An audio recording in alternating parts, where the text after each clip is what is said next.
রাজধানীর শাহবাগ মোড় শুক্রবার ১৯ ডিসেম্বর সকালেও প্রফুল্লভাবে আন্দোলনমুখর।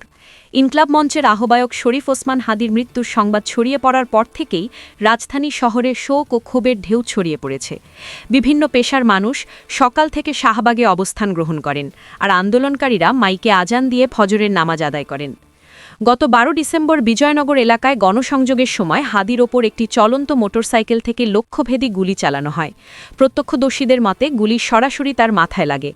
গুরুতর আহত অবস্থায় তাকে প্রথমে ঢাকা মেডিকেল কলেজ হাসপাতালে নেওয়া হয়, পরে ঢাকার একটি বেসরকারি হাসপাতালে অস্ত্রোপচার সম্পন্ন করা হয়। শারীরিক অবস্থার অবনতি ঘটলে তাকে উন্নত চিকিৎসার জন্য এয়ার অ্যাম্বুলেন্সে সিঙ্গাপুরে নেওয়া হয়, যেখানে বৃহস্পতিবার রাতে তিনি শেষ নিঃশ্বাস ত্যাগ করেন। হাদির মৃত্যু সংবাদে দেশ জুড়ে শোক ও ক্ষোভ ছড়িয়ে পড়ে। বৃহস্পতিবার রাত থেকেই শাহবাগ মোড় অবরোধ করে আন্দোলন শুরু করেন শিক্ষার্থী ও সাধারণ মানুষ।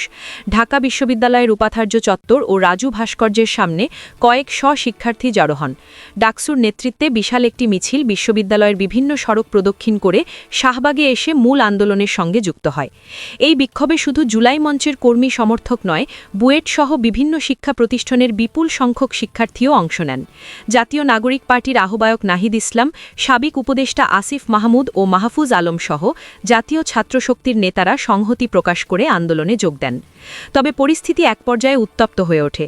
বৃহস্পতিবার রাত 11:30টার দিকে বিক্ষুব্ধ একটি অংশ রাজধানীর কারওয়ান বাজারে অবস্থিত দুটি সংবাদপত্রের ভবনে হামলা চালায়, এতে ভাঙচুর ও অগ্নিসংযোগের ঘটনা ঘটে। হাদির গ্রামের বাড়িতেও মৃত্যুর সংবাদ পৌঁছালে সেখানে শোকের ছায়া নেমে আসে। স্থানীয়রা জড়িতদের গ্রেপ্তারের দাবিতে সড়ক অবরোধ করে বিক্ষোভ দেখান। শাহবাগে আন্দোলনকারীরা স্পষ্টভাবে জানিয়েছেন, হাদি হত্যার সুষ্ঠু বিচার এবং জড়িতদের দৃষ্টান্তমূলক শাস্তি না হওয়া পর্যন্ত তারা রাজপথ ছাড়বেন না। হাদি শুধু একজন প্রাণ হারাননি, তার মৃত্যু নিয়ে গড়ে উঠেছে ন্যায় বিচারের আন্দোলন। শাহবাগ এখন সেই লড়াইয়ের প্রতীক। আপনি দেখছিলেন এনএলবি নিউজ। সাথে থাকার জন্য ধন্যবাদ।